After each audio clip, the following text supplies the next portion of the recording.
alarm system. This test is conducted every Wednesday between 11 a.m. and local time, unless there is severe weather in the area, in which case the test is postponed until Thursday. Again, this is only a test. There is no severe weather in the area at this time.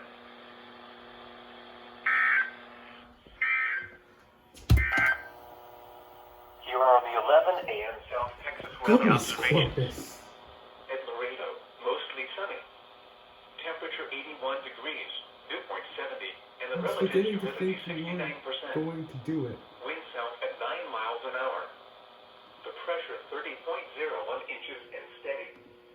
Across the state, Zapata, partly sunny. 82 degrees. Carlington Springs, partly sunny. There is no severe weather in the area at this time. Eagle Pass, mostly sunny. 81 degrees. There we go. We got off of WJON.